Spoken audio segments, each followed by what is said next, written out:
ವೀಕ್ಷಕರೇ, ಸುಜಾತಾ ಭಟ್ ಅವರ ಹಿನ್ನೆಲೆ ಏನು ಅದನ್ನ ಹುಡುಕೊಂಡು ಹೊರಟಿತ್ತು ಏಷ್ಯಾನೆಟ್ ಸುವರ್ಣ ನ್ಯೂಸ್.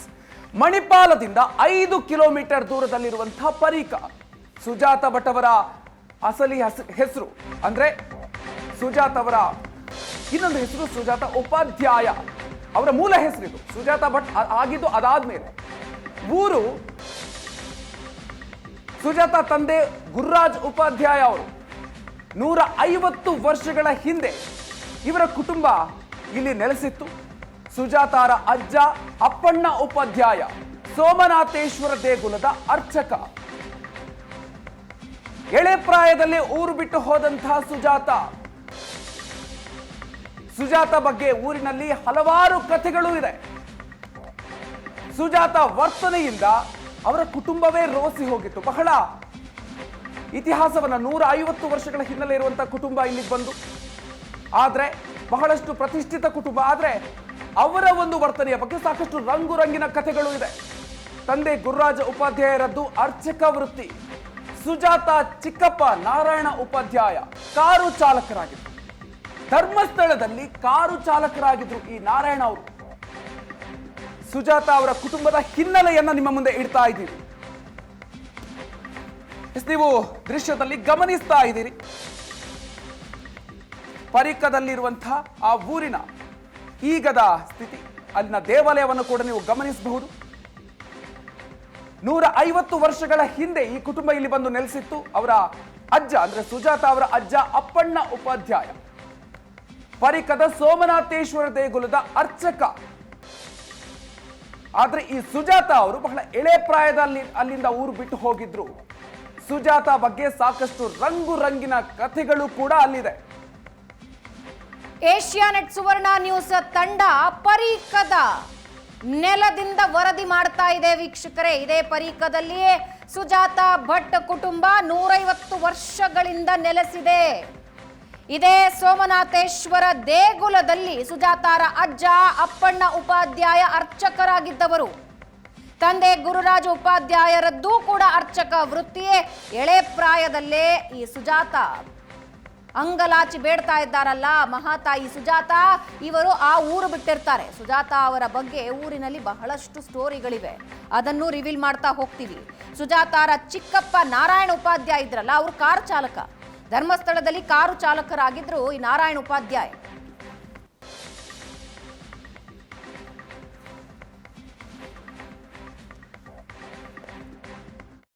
ಸುಜಾತಾ ಭಟ್ ಪ್ರಕರಣ ದಿನ ಕಳೆದಂತೆ ನಾನಾ ಆಯಾಮಗಳನ್ನು ಪಡೆದುಕೊಳ್ತಾ ಇದೆ. ಅವರು ಆಡಿದ ಒಂದೊಂದು ಮಾತುಗಳು ಕೂಡ ಸುಳ್ಳು ಸುಳ್ಳು ಸುಳ್ಳು ಅಂತ ಪ್ರೂವ್ ಆಗ್ತಾ ಇರುವ ಸಂದರ್ಭದಲ್ಲೇ ಅವರು ಮೂಲತಃ ಉಡುಪಿಯವರು, ಉಡುಪಿಯ ಪರ್ಕಳದ ಪರೀಕದವರು ಅನ್ನುವಂಥದ್ದು ವ್ಯಾಪಕ ಚರ್ಚೆ ಆಗ್ತಾ ಇರುವಂಥದ್ದು. ಹಾಗಾದರೆ ಎಲ್ಲಿದೆ ಆ ಪರೀಕ? ನಾನು ಈಗ ಪರ್ಕಳದ ಪರೀಕ ಅನ್ನುವ ಊರಿನಲ್ಲೇ ಇದ್ದೇನೆ. ಯಾವ ಸ್ಥಳದಲ್ಲಿ ತಾನು ಹುಟ್ಟಿ ಬೆಳೆದೆ ಅಂತೇಳಿ ಸುಜಾತಾ ಭಟ್ ಅವರು ಪದೇ ಪದೇ ಹೇಳ್ತಾರೋ ಆ ಒಂದು ಪರೀಕ ಅನ್ನುವ ಊರಿನಲ್ಲೇ ಇದ್ದೇನೆ. ಅವರು ಸುಜಾತಾ ಭಟ್ ಅಂತ ಕರೆಸ್ಕೊಂಡ್ರು ಕೂಡ ಮೂಲತಃ ಅವರು ಸುಜಾತಾ ಉಪಾಧ್ಯಾಯ ಅಂದರೆ ಒಂದು ಬ್ರಾಹ್ಮಣ ಕುಟುಂಬಕ್ಕೆ ಸೇರಿದವರು. ಈ ದೇವಸ್ಥಾನ ಏನು ನಾವು ನೋಡ್ತಾ ಇದ್ದೇವಲ್ಲ, ಈ ದೇವಸ್ಥಾನವೇ ಈ ಒಟ್ಟು ವಿಚಾರದ ಒಂದು ಮೂಲ ಕೇಂದ್ರ ಅಂತ ನಾವು ಹೇಳ್ಬೋದು. ಈ ದೇವಸ್ಥಾನ ಪ್ರಸನ್ನ ಸೋಮೇಶ್ವರ ದೇವಸ್ಥಾನ ಅಥವಾ ಶ್ರೀ ಮಹಾಗಣಪತಿ ದೇವಸ್ಥಾನ. ಈ ದೇವಸ್ಥಾನವನ್ನ ಈ ಸುಜಾತಾ ಭಟ್ ಅವರ ತಂದೆಗೆ ಅಂದ್ರೆ ಅವರ ಕುಟುಂಬಕ್ಕೆ ಈ ದೇವಸ್ಥಾನವನ್ನು ನಿರ್ವಹಣೆ ಮಾಡುವ ಸಲುವಾಗಿ ಆ ಕುಟುಂಬಕ್ಕೆ ಇಲ್ಲೇ ಪಕ್ಕದಲ್ಲಿರುವಂತಹ ಆತ್ರಾಡಿಯ ಅರಮನೆ ಅಂದ್ರೆ ಹೆಗಡೆ ಮನೆತನದವರು ಅವರನ್ನೆಲ್ಲಿಗೆ ಕರೆಸ್ಕೊಂಡದ್ದು ಈ ದೇವಸ್ಥಾನದ ನಿರ್ವಹಣೆ, ಪೂಜೆ ಇತ್ಯಾದಿ ಕಾರ್ಯಗಳಿಗೆ. ಸುಜಾತಾ ಭಟ್ ಅವರ ತಂದೆ ಇಲ್ಲಿ ಅರ್ಚಕರಾಗಿ ಕೆಲಸ ಮಾಡ್ತಾ ಇದ್ರು, ಗುರುರಾಜ್ ಭಟ್ರು ಅಂತೇಳಿ. ಅವರಿಗೆ ಸೇರಿದಂತಹ ಜಾಗವೇ ಈ ಆಸುಪಾಸಿನ ಭೂಮಿ.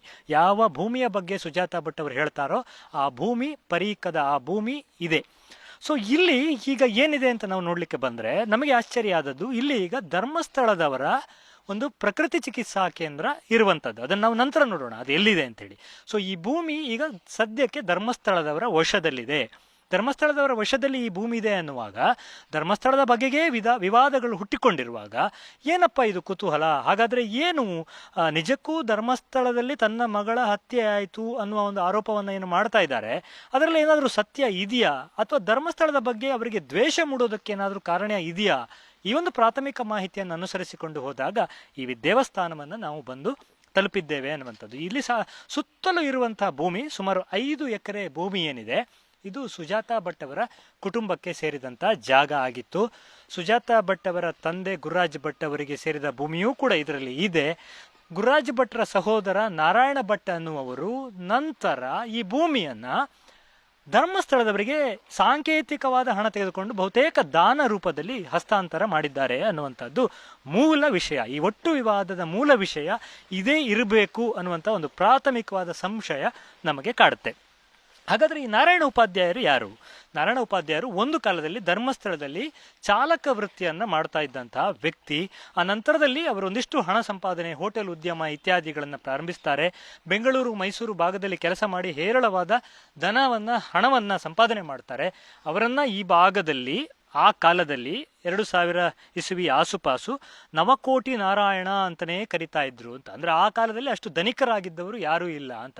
ಸೊ ಸಾಕಷ್ಟು ಹಣ ಸಂಪಾದನೆ ಮಾಡಿದ ನಂತರ ತಮ್ಮ ಕುಟುಂಬಕ್ಕೆ ಬಂದಂಥ ಈ ದೇವಸ್ಥಾನದ ಭೂಮಿ ಏನಿದೆ, ಇಲ್ಲಿ ಪೂಜೆ ಇನ್ನೊಂದು ಮತ್ತೊಂದಕ್ಕೆ ಜನ ವ್ಯವಸ್ಥೆ ಮಾಡೋದು ಕಷ್ಟ. ಆ ಕಾರಣಕ್ಕೆ ಅವರು ತಮ್ಮ ಸಹೋದರರಿಂದ, ಅಂದರೆ ಸುಜಾತಾ ಭಟ್ ಯಾನೆ ಸುಜಾತಾ ಉಪಾಧ್ಯಾಯ ಅವರ ತಂದೆಯಿಂದಲೂ ಭೂಮಿಯನ್ನು ಖರೀದಿಸಿ ತನ್ನ ಭೂಮಿಯನ್ನು ಸೇರಿಸಿ ದಾನ ರೂಪದಲ್ಲಿ ಧರ್ಮಸ್ಥಳದವರಿಗೆ ಕೊಟ್ಟರು. ಸೊ ಇದು ವಿವಾದದ ಮೂಲ ವಿಚಾರ ಅಂತ ಅನಿಸುತ್ತೆ. ಈ ಭೂಮಿಯ ಹಕ್ಕು ತನಗೂ ಇದೆ, ಈ ಭೂಮಿಯ ಮಾರಾಟದ ಹಣ ತನಗೂ ಬೇಕು ಅನ್ನುವಂಥ ದೃಷ್ಟಿಯಿಂದ ಸುಜಾತಾ ಅವರು ಧರ್ಮಸ್ಥಳದ ಜೊತೆ ಒಂದು ಗಲಾಟೆಗೆ ಇಳಿದಿರಬಹುದು. ಆದರೆ ಇದೊಂದು ಫ್ಯಾಮಿಲಿ ಡಿಸ್ಪ್ಯೂಟ್, ಧರ್ಮಸ್ಥಳದವರಿಗೆ ಇದರ ಬಗ್ಗೆ ಗೊತ್ತಿಲ್ಲದೆ ಇರಬಹುದು ಅಂತ ಸ್ಥಳೀಯರು ಈ ಬಗ್ಗೆ ಮಾತನಾಡುವುದನ್ನು ನಾವು ತಿಳ್ಕೊಂಡೆವು. ಸುಜಾತಾ ಭಟ್ ಅವರನ್ನು ನೋಡಿದವರು ಸದ್ಯ ಇಲ್ಲಿ ಯಾರೂ ನಮಗೆ ಸಿಕ್ಕಿಲ್ಲ. ಸೊ ಈ ಪ್ರಸನ್ನ ಸೋಮೇಶ್ವರ ದೇವಸ್ಥಾನ ಮತ್ತು ಬಳುವಳಿಯಾಗಿ ಅರಮನೆಯಿಂದ ಬಂದಂಥ ಈ ಭೂಮಿ ಮತ್ತು ಈ ಭೂಮಿಯನ್ನು ದಾನವಾಗಿ ಧರ್ಮಸ್ಥಳಕ್ಕೆ ಕೊಟ್ಟಂತಹದ್ದು. ಸೊ ಧರ್ಮಸ್ಥಳದವರು ದಾನವಾಗಿ ಧರ್ಮಕ್ಕೆ ಪಡೆದಂಥ ಭೂಮಿಯ ಮೇಲೆ ಈ ಸುಜಾತಾ ಭಟ್ ಯಾನೆ ಸುಜಾತಾ ಉಪಾಧ್ಯಾಯ ಅವರಿಗೆ ಒಂದಿಷ್ಟು ಆಸೆ ಮೂಡಿ ಆ ಹಣಕ್ಕೋಸ್ಕರ ಅವರು ಏನಾದರೂ ಈ ಒಂದು ಒಟ್ಟು ಗಲಾಟೆಯಲ್ಲಿ ತೊಡಗಿಸ್ಕೊಂಡಿದ್ದಾರಾ ಅನ್ನುವಂಥ ಸಂಶಯ ಊರವರನ್ನು ಕಾಡ್ತಾ ಇರುವಂಥದ್ದು. ಸೊ ಪರೀಕಾ ಅವರು ಹುಟ್ಟಿದ ಜಾಗ ಇಲ್ಲೆಲ್ಲ ನಾವು ಬಂದು ನೋಡಿದಾಗ ನವಕೋಟಿ ನಾರಾಯಣರು ಅಂದರೆ ಸುಜಾತಾರ ಚಿಕ್ಕಪ್ಪ ಮತ್ತು ಗುರುರಾಜ್ ಭಟ್ರು ಅಂದರೆ ಗುರುರಾಜ್ ಉಪಾಧ್ಯಾಯರು ಅಂದರೆ ಸುಜಾತಾ ಅವರ ತಂದೆ ಬಾಳಿ ಬದುಕಿದ್ದನ್ನು ನೋಡಿದ ಒಂದಿಷ್ಟು ಜನ ನಮಗೆ ಇಲ್ಲಿ ಸಿಕ್ಕಿದ್ರು. ಬಹಿರಂಗವಾಗಿ ಅವರು ಮಾತನಾಡದೆ ಹೋದರೂ ಕೂಡ ಸುಜಾತಾ ಭಟ್ ಅವರ ಹಿನ್ನೆಲೆ ಏನು ಮತ್ತು ಯಾವ ಕಾರಣಕ್ಕೆ ಅವರಿಗೆ ಧರ್ಮಸ್ಥಳದ ಮೇಲೆ ಒಂದಿಷ್ಟು ಬೇಸರ ಮೂಡಿರಬಹುದು ಅನ್ನುವಂಥ ಒಂದು ಎಳೆ ನಮಗೆ ಇಲ್ಲಿ ಸಿಗುತ್ತೆ.